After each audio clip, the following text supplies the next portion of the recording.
আসসালামু আলাইকুম, সবাই কেমন আছেন? আশা করি ভালো আছেন। আমিও ভালো আছি।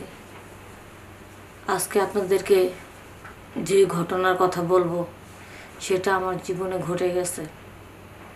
কারণ আমার জীবনটা নষ্ট করে দিয়েছে আমার আপন দাদা। আপন মানুষজন এত বড় ক্ষতি করতে পারবে সেটা আমি কখনো কল্পনাই করতে পারিনি। তাহলে শুনুন, ছোটবেলা থেকে আমার খুব শখ দাদুর বাড়িতে বেড়াতে যাব। এখন দাদুর বাড়িতে বেড়াতে গেছি, কলেজে ছুটি হয়ে গেছি। এখন হঠাৎ করে ভোরবেলা দাদু আমাকে খুব ডাকতেছে, নাতি ওঠো ওঠো, চলো আমরা মাছ ধরে আনি গা। দুজনে যাই মাছ ধরতে যাই। তো আমি বললাম, দাদু ছোটোবেলা তো কত মাছ ধরছি, তখন তো তুমি আমার মাছ ধরতে দাও নি, পানিতে নামতে দাও নি, এখন আমি পানিতে নামবো, তুমি কে মাছ ধরতে দিবা? কহ, ছোটোবেলা তো তুই ছোটো আসিলি, পানিতে যদি তুই পড়ে যাস এই ভয়তে দেয়, এখন তো তুই বড় হয়েছোস, এখন পানিতে নামলে সমস্যা নেই। তো আমি মাছ ধরতে গেছি। এখন এইভাবে চাপতে চাপতে মাছ ধরতেছি, কেদার ভিতরে হাতে মাছ ধরতেছি। হঠাৎ করে হাতেতে যাইয়া আমি তো ভুল কইরা মাছ মনে করা দাদুর ওই জিনিসটা ধরে ফেলাইছি। এখন তো দাদির কথা মনে উঠে গেছে গা। এখন মাছ মনে করে যতই টানাটানি করতেছি, দাদু তো এমনি এমনি মোচন মারতেছে আর কইতাছে, নাতি ছাড়ো ছাড়ো, এটা আমার মাছ। তো দাদু যখন দাঁড়ায় দেখাইলো ভাইঙ্গা যে এটা তুমি কী ধরছো, মাছ ধরো নাই। পরে আমি বুঝতে পারলাম। তখন আমি বললাম যে দাদু সরি, আমি তো বুঝতে পারিনি, মাছ মনে করে টানাটানি করছি। এখন তুমি টানাটানি করছো, তাহলে এখন আমার ঠান্ডা করা লাগবে। পরে আমি এক পর্যায়ে রাজি হইলাম না। পরে রাজি না হওয়াতেই দাদু যে পাওয়ার, মানে কী বলবো, ওই যে জোয়ানে বারবার বুড়ার একবার, সেই জোর করে আমার সাথে ওরকম কাজটা করে ফেলেছে। এমন একটা অবস্থা হয়ে মানে বানা ফেললো। এখন তো হাসপাতালে না নিয়ে পারে না। আর আমি জীবনও তো কোনো পুরুষ মানুষের ছোঁয়া পাইনি, এই প্রথম দাদু আমাকে ছোঁয়া দিল। পরে আমাকে যখন হাসপাতালে নিয়ে গেছে, আমার বাপ মা যখন খবর দিচ্ছে, ঘটনাস্থলে যখন বুঝতে পারলো যে আমার বাপের আপনি বাপ, মানে আমার দাদু ভাই, সে এরকম করেছে, তখন আমার বাবা তার বাপের কি কইব? দূরে গালি দিতে পারে, গা হাত তুলতে পারতেছে না। এখন কাউরে কইতে পারতেছে না, সইতে পারতেছে না, কইলে ঘরের ইজ্জতে যায়। এখন প্রায় এক সপ্তাহ পর্যন্ত হাসপাতালে ছিলাম আমি এই ঘটনার পরে।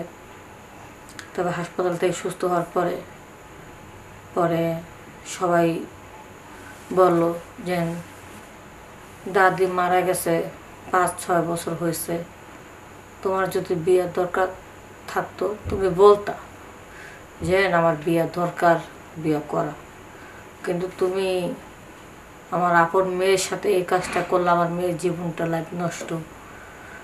এখন তুমি এইভাবে একা থাকতে পারবে না, এখন তোমার একটা বিয়ে দিয়ে দিব।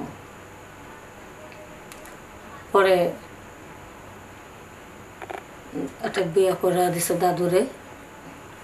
পরে দাদু তো সুন্দর একটা বউ এনে দিছে, মোটামুটি জোয়ান, কারণ দাদা তো অনেক বুড়া, বুড়া বউ আনে নেই, একটু জোয়ান বউ আনছে, যাদের 4-5টা পোলাপানের মা, পোলারা বড় হয়ে গেছে, বিয়ে দিয়ে দিছে, এখন একা একা থাকে মা, জীবন সঙ্গী দরকার, ওরকম একটা মহিলা দেখে দাদুর আর কি বিয়ে করতেছে। আর দাদুর বিয়ের পরে আমার আর কি 3 বছর পরে আমার বিয়ে হয়। হওয়ার পরে আমি খুব সারাক্ষণ টেনশনে থাকতাম, কারণ আমার দাদুর যে নজর খারাপ, কখন নাকি আল্লাহ মানে জানে যে সে যদি আমাকে ব্ল্যাকমেল করে নাকি, বা আমার স্বামীর কাছে বইলে দেয় নাকি, এরকম একটা মনের ভিতরে ভয় ভয় কাজ করতো। পরে আমার স্বামী একদিনকে হঠাৎ করে আমাকে প্রশ্ন করলো, মানে দাদুর 3 বছর পর আবার আমি বিয়ে বসি, আমাকে বিয়ে দিচ্ছি, যে তোমার দাদাটা বুড়া, এত বুড়া, তোমার দাদিটা তো জোয়ান কেন, এটা কি তোমার আপন দাদি? এটা জিজ্ঞেস করলো। তখন আমি বলছি কারণ যেহেতু দেখলেই বোঝা যায় যে অনেক জোয়ান। কারণ আপন দাদি যদি হইতো, আমার বাপ যেই বয়স সেই অনুযায়ী আমার ওই সৎমার বয়স তো অল্প। যদি সৎমার তার যদি আমার সৎ দাদির বেশি বয়স যদি থাকতো তাহলে তো বলতাম যে হয় এটা আমার আপন দাদি, কিন্তু তার বয়স অল্প। যদি আমার বাপের সমান যদি দাদির পেটে এত বড় একটা ছেলে হয় তাহলে তো তার বয়সটা একটু বেশি থাকার কথা না। এই জন্য তো সে মাইন্ড করছে আর কি যে এটা তোমার আপন দাদি কিনা। তখন আমি বলছি যে না, আপন দাদি না, আপন দাদি হলে কি এত জোয়ান থাকতো। হ্যাঁ, আমি বুঝতে পারছিলাম তোমার দাদির অনেক সুন্দর, এত সুন্দর টসটসে দাদি নিয়ে তোমার দাদা থাকে। তোমার দাদা কী পারে, বুড়া মানুষ।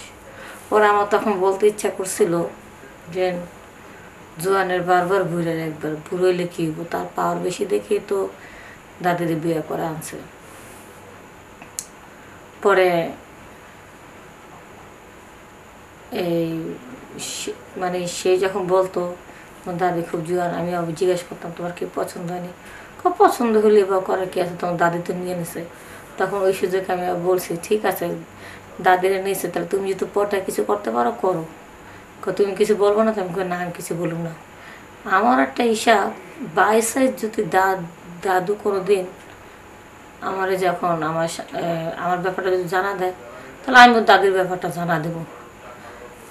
এই হিসাব করে আমি আমার স্বামীরে বলছি ঠিক আছে তুমি দাদিরে পারলে রাজি করে করবে। তখন দাদা আগে পাওয়ার ছিল, এখন তো বর্তমানে পাওয়ার নাই। এখন জোয়ান মানুষ তো, জোয়ান নাতি তো পছন্দ করে দাদিরা। পরে ওই দাদির সাথে আমার জামাই তো খুব রোমান্টিক করতেছে। এইভাবে রোমান্টিক করতে লাগলো অনেকদিন। পরে আমি ওদের রোমান্টিক একদিন ভিডিও ধারণ করে রাখছি।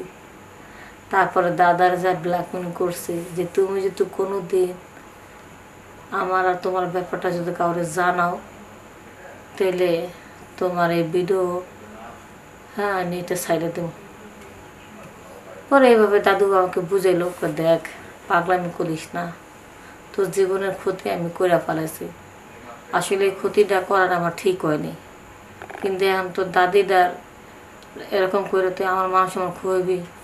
আমি তো এরকম কিছু বলতাম না তোর ব্যাপারে, তোর জামাইয়ের কাছে জীবনে বলতাম না। আমি তো ভুলই একদিনই করছি, আর কোনদিন করতাম না। তারপরও বর্তমানে কিছু কিছু বুড়ো মানুষ আছে ইন্টারনেট দেখে দেখা, বিভিন্ন ধরনের টাচ মোবাইল দেখে দেখা নিজের কন্ট্রোলে রাখতে পারে না।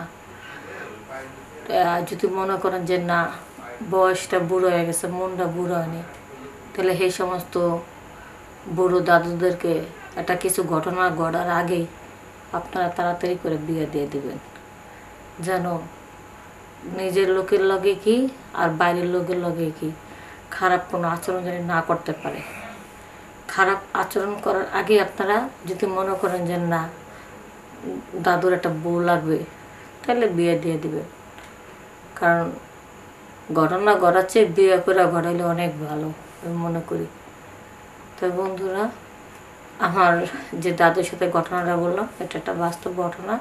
তোমাদের যদি বাড়িতে কারো দাদু থাকে, যদি মনে করো যে না দাদুটা ভালো তো ভালো, আর যদি উল্টাপাল্টা কিছু মনে করো তাহলে তোমরা একটু সতর্ক থাকবা, কারণ একটা ঘটনা ঘটা দিলে আর উপায় নেই।